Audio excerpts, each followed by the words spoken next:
Hello, I'm David Keane, the IT Services Director for CTMS. Today we are going to look at how IT service management is rapidly introducing automation and modernization, not just in IT but across the enterprise, in other departments such as HR, finance, facilities and operations. CTMS has been providing IT service management security solutions to customers for over 15 years. Nowadays, IT and organizations face many challenges.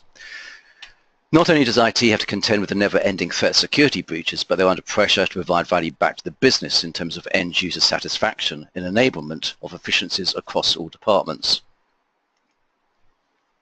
IT departments also have to contend with managing all types of end-user devices, application platforms, and complex infrastructure demands. The goal of any organization is to try and automate and secure their digital workplace, coping with rapid business and technology change while satisfying ever-demanding end users. So today we are going to focus on how one of our technology partners, a company called Ivanti, is providing organizations with a service management platform that addresses the needs of the digital workplace.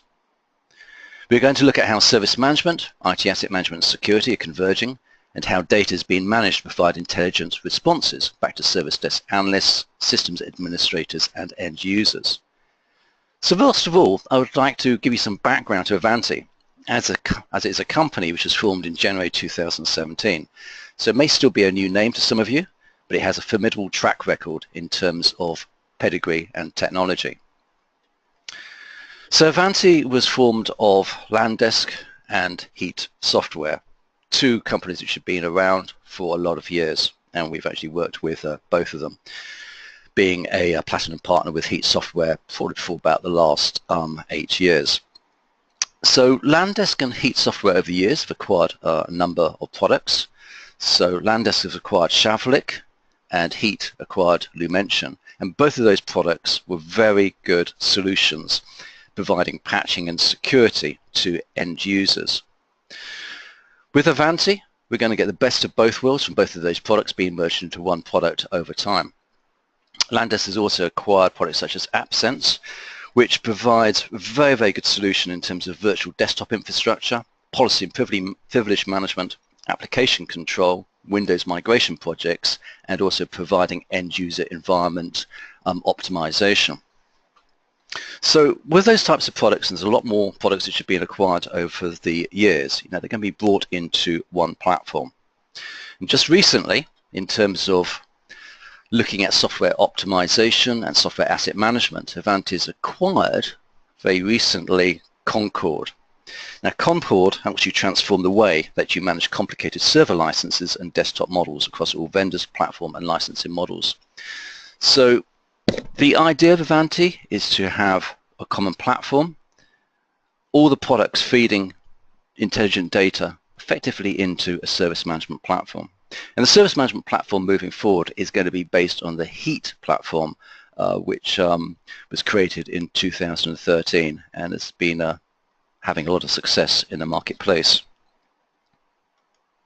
A little bit more about Ivanti. So Ivanti is now the third largest IT service management company in the world. It's also the only vendor which is recognized by Gartner in the 4 key areas of IT service and support management, endpoint client management, endpoint security protection, and enterprise mobility management.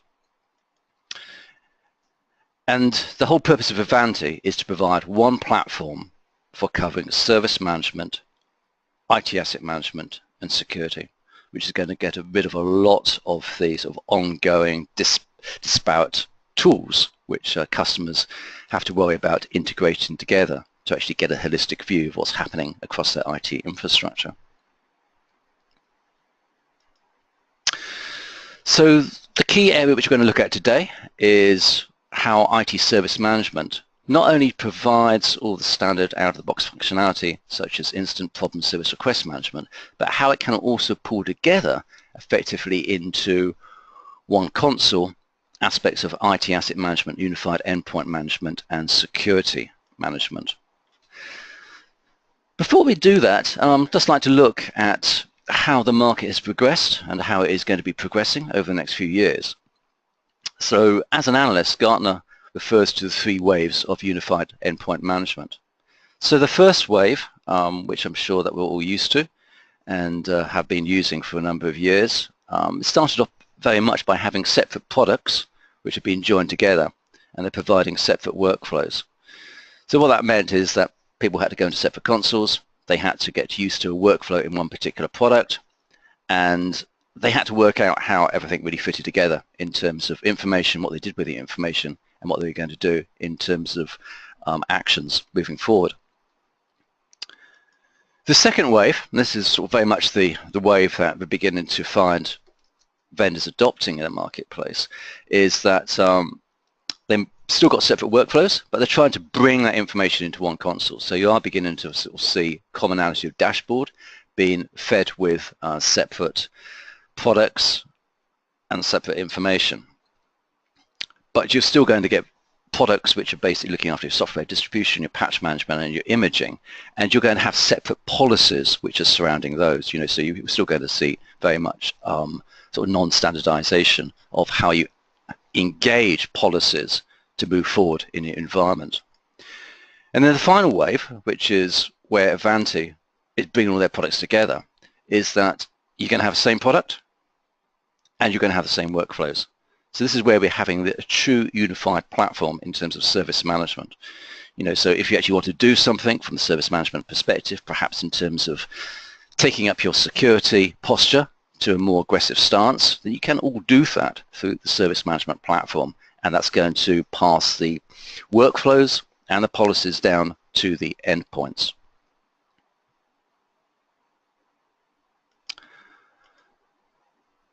You can look at this another way in terms of how should you actually look at what you're trying to do with the information. So in terms of the processes, first of all, you've got to go and discover what's out there in the infrastructure. So you've got to find out what assets you've got, what configuration items you've got. You've got to find out where perhaps you may have issues in terms of ransomware. You're looking at the trends in terms of how the users are interacting with the data, how they're interacting with the applications and devices. And once you actually understood what's in your IT infrastructure, then you can start getting insight. So what you're looking for is the software to actually provide you not just with raw data, but also intelligence in terms of actionable information. What do you need to do? What do you need to actually do to reduce your risk?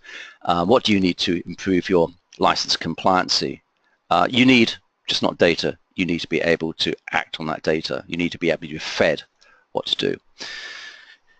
And then once you've actually given the options, then you want to be able to easily take the action. So if you want to improve your security, you want to be easily able to lock down your security posture at the endpoints. You don't want to necessarily go into individual workflows, individual tools to be able to do that. And the same with end users as well. They only want to go to one place to be able to do a number of things in terms of either request a new phone, request perhaps that they're going to need an upgrade for an application to be installed. And also, end users themselves, they want to have a very, very painless process when either they migrate from one operating system to the next. They want to see that everything looks exactly the same when they move on to Windows 10, say from Windows 7. Everything's got to be seamless, and all the workflows have got to be in place to do that. So what I want to do is just concentrate perhaps on what this looks like in terms of the service management console. So the screen which we're looking at the moment, effectively we're aiming to take the data, all the data available that describes what is happening at the endpoints, and give you back the data in the form of actionable intelligence. So if you look at the screen, you'll see a lot of data is already built in, telling you about your inventory, your device hardware, your software. It's pulled in security information, what devices are managed, what's missing on those devices such as critical patches. And we've been able to apply to that data intelligence with some actionable recommendations.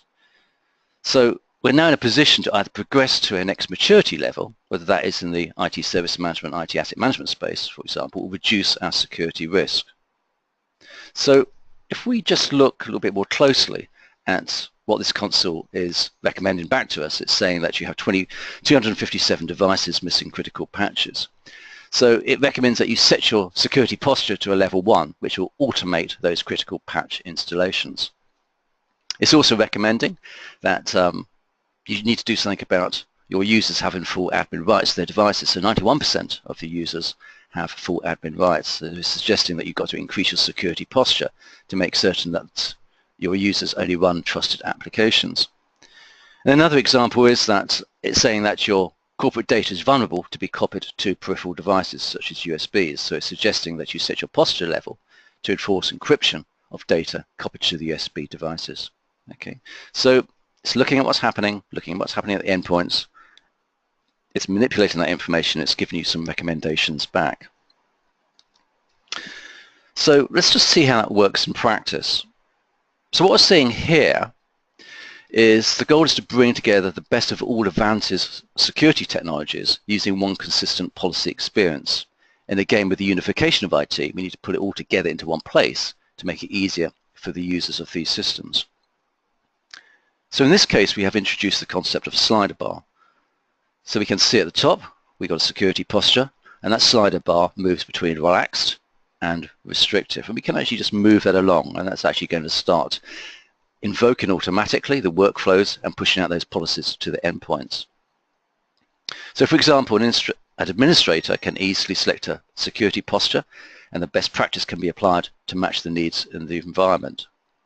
So we are adjusting slider bars to achieve a targeted security policy and pushing these policies out.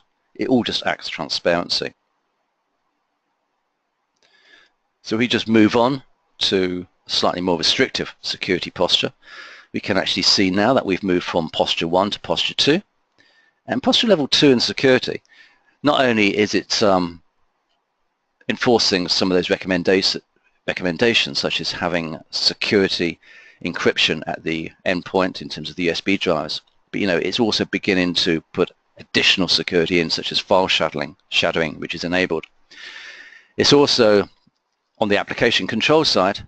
It's not only saying that only trusted owners of applications or trusted vendors are secured, but it's also providing blacklists. Now, if we actually move up to posture level 3, not only are we going to have blacklists, we're also going to have whitelists being invoked as well. And on the posture level for patch management, we see that not only the critical security patches are being enforced, but we've also got import of other security patches which are outside the critical as well. So these security postures can be adjusted, but from an admin point of view, within the service desk management function, all they've got to do is just move the slider bars along, and then all the technology is going to enforce those policies directly down onto the endpoints. So within IT service management, they need visibility in terms of what is happening in their environment. It's not just about support. So here we see in a console that we have got support as part of this dashboard. So we've got issue types coming through. We could have request types coming through. But what we do need to be fed into the service management view is what's happening to those devices, what's happening to the patching, what's happening to the software, the licensing management. And we need to see recommendations being provided to the service management as well. So what we've basically done is pulled back all that data into a complete 360-degree view of the entire environment. So you can manage and control everything from one place. That's your security, your asset management, and IT support issues. So that's what it looks like from the service desk analyst, service desk manager, service desk admin point of view. What does it look like from an endpoint perspective from the end user?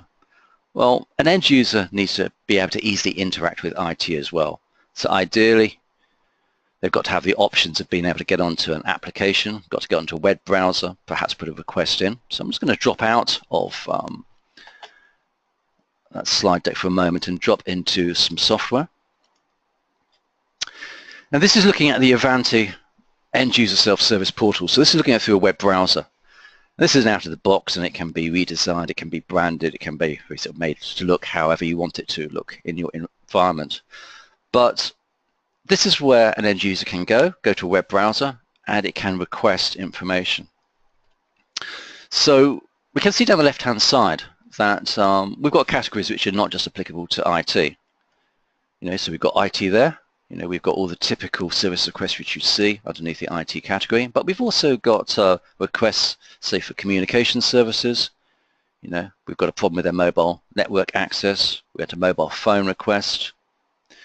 In terms of facilities, it may be that they're requesting elevator servicing, that we're looking for new office equipment. any end user can request anything. It doesn't have to be IT. You know, so this can be pushed out to HR. HR can be having all the requests which end users need for enabling elements within their department. And I just want to show you how sort of this interacts, and I want to show you how the workflow and web forms behind this as well are very easy to build out. So one of the things moving forward with a lot of request management, it's got to be across the enterprise. It's got to just be for IT.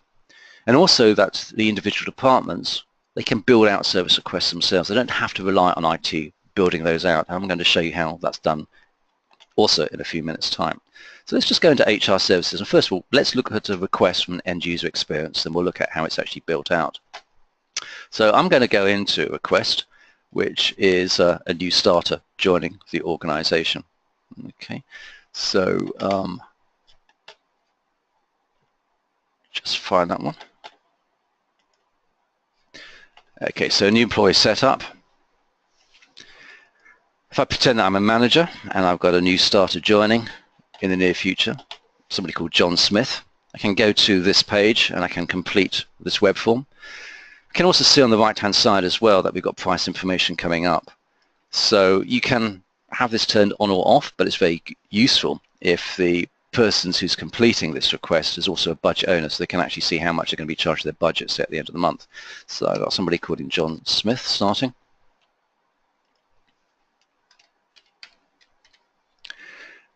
And they're going to be joining me in the IT department, and they're going to be a desktop manager. They can be full-time. And it's asked me for a start date. It's blanked out various dates up until this particular date because there's a lead time on this particular request. So he's actually going to start on the 19th. And if I move forward, I can then start putting some information in about where he's going to be situated. So he's going to be based in the IT, in the UK. He's also going to be an open plan office, having a cubicle. And then he's going to have some equipment that's going to be set up for him when he starts as well. So at the moment, we've only got two options. But when I click on that he does want a computer, it's going to come up with more options in terms of the type. So he's going to have a desktop.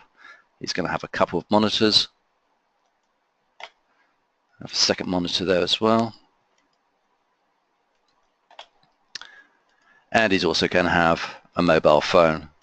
And you know, you can have options in terms of pictures of the equipment which you're procuring or requesting as well. I'm not going to go through all these other tabs, but you know, we could actually say what application is going to have.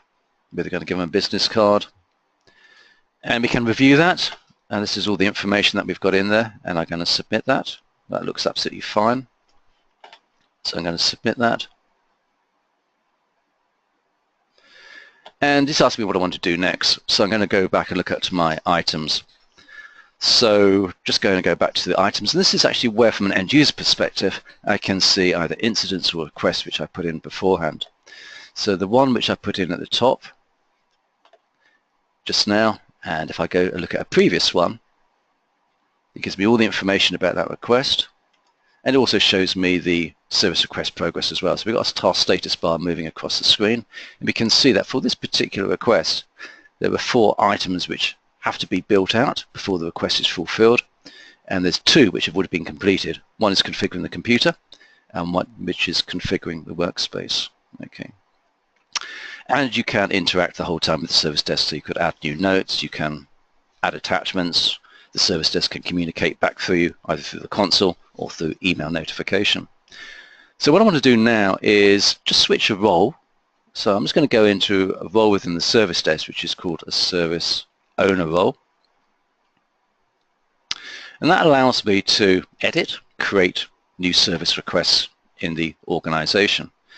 But it doesn't have to be somebody who sits in IT. So we could have a service owner role within finance, one in HR, one in operations. And it means that they can actually build out all the requests themselves without worrying IT too much. So let's just go and find the request which we used a few seconds ago. So we've got the new employee set up. And if I go into that, we'll see that there's 4 steps to building out a service request.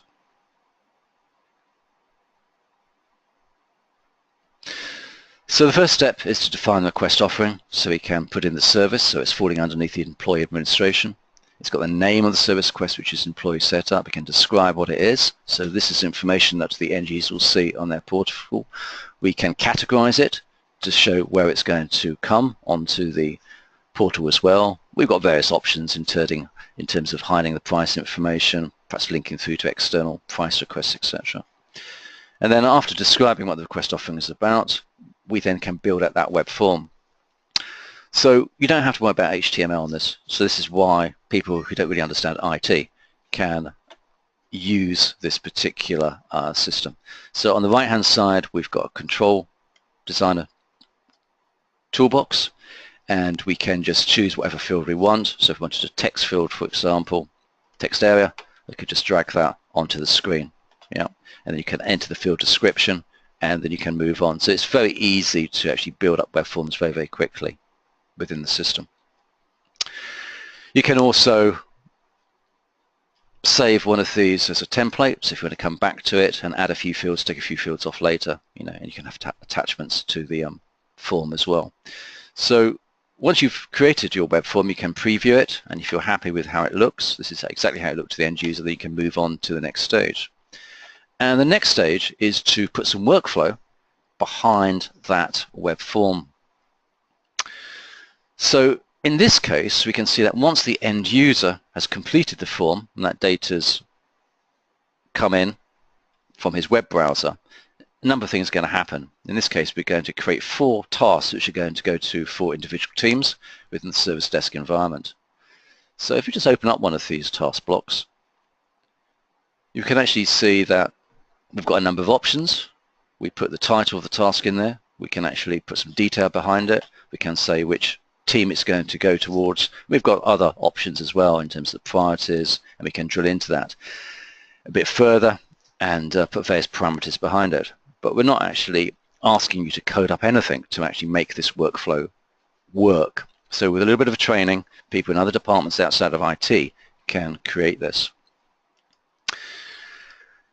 Typical sort of requests which most departments would use, they tend to be actually relatively straightforward. So you're going to have a combination of tasks, you're going to probably have some email notifications from that workflow, and you may have some approval as well. So let's just extend this workflow a little bit further.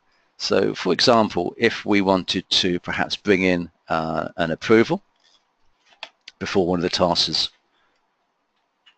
created, I could just add on an approval block. I now just move the arrow from that task onto approval, and if it's approved, that task is then fired off. Okay, and once again, if we go into that approval block, we can actually see it's all been pre-configured. So all we've got to do is just go through all the various options and choose how you want that approval to actually be carried out. And you may want to email sent out to the end user. So perhaps you want to have an email sent out after it's been approved. So we just drag a notification block onto the page, and now when that approval's been approved, I can just move the arrow to the notification block. And if I open up the notification block, we can see all it is, it's just a email template basically. So we can drag fields into this email template, so we can populate information automatically.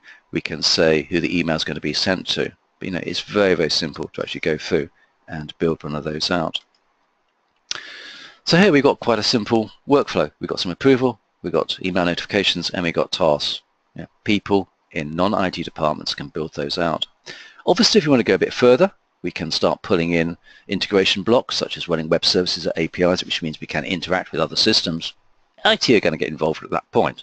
But the point is that other departments can take absolute ownership of how they can actually start building out their own request management functions. And then the final stage in this is to say, where is that request going to be presented? So who's going to be able to use that in the organization? So we could actually present it to external users, so that could be companies, external companies who actually use their request system. It could be presented to internal users, and we can say which departments can actually see these requests as well. And it's very granular how we can actually build these out, so it could be departments, location, in terms of determining who sees the requests. So that's traditionally, how Ivanti has used service request management. It's for the whole organization. As we can see, it's not just for IT.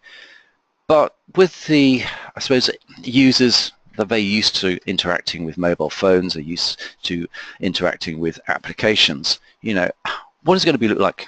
What is service request management going to look like perhaps in the future? What other options can we give to the end user? So what I want to do now is look at an alternative which Ivanti is working with. So self-service, the future of self-service is that you may actually want to have more interaction. So it's not just a case of putting in information through a web form. You may want to have an application where effectively you've got feedback, instant chat. So you're looking for a self-service that chats with you, that understands you. They understand what device you've got, what you actually want to do with that device, and it helps you actually make informed choices, and then it actually takes actions. So this is provided in the Ivanti Hub. So the Ivanti Hub could be something which you're running on your desktop. It could be an app which you've got on your iPhone, for example. I just want to take you through an example of this. So if we actually just look at perhaps what this looks like from an end user point of view. So let's pretend, for example, that I'm Greg and I've lost my phone. So I can actually sort of type in the message on this and just say I've lost my phone. So the chatbot's going to come back and it's going to recognize you. And what it's going to say is that it may have a number of devices or one device registered to you. So it's actually asked you which device are you talking about, and it's asked you, is this the phone in question? And Greg can respond, yep, it's the jet black version. So what the bot can do now is go out and using mobile device management technology in the background, it's actually checking where that phone was last found. And it's found out that the phone was found in Las Vegas, and it's actually pinpointed the exact location and informed Greg on that. And Greg can respond and say, yeah, I was actually at the Mirage in Las Vegas, so that all makes sense. So the bot can then come back with some options for Greg. So it says, do you want to lock your phone? Do you want to wipe your phone? Well, Greg is going to probably get on a plane very shortly. He's not going to be able to get to that hotel. He's pretty due for a new phone upgrade anyway. So he's actually just said, look, wipe my phone. So the bot now is invoking the technology to wipe that phone through mobile device management solution. It's giving him feedback in terms of when that's been completed. And it's actually suggested to Greg that he can also go ahead and order a new phone at the same time. So Greg's quite happy about that. And the bot's gone away and it's requested a phone. However, that phone needs to be approved. So it's actually said to Greg that we've got a request number, going to have to wait for the approval. And that's the sort of interaction which we're going to be seeing coming out of Ivanti with the Ivanti Hub. It just gives the end user more choice. It's a lot more immediate, and it's just another way of interacting with the service management desk. So I hope you found that useful. If you'd like to have any more information about what you've seen on this session, please contact us at CTMS, and we'll be happy to give you further information. Thank you for watching this session.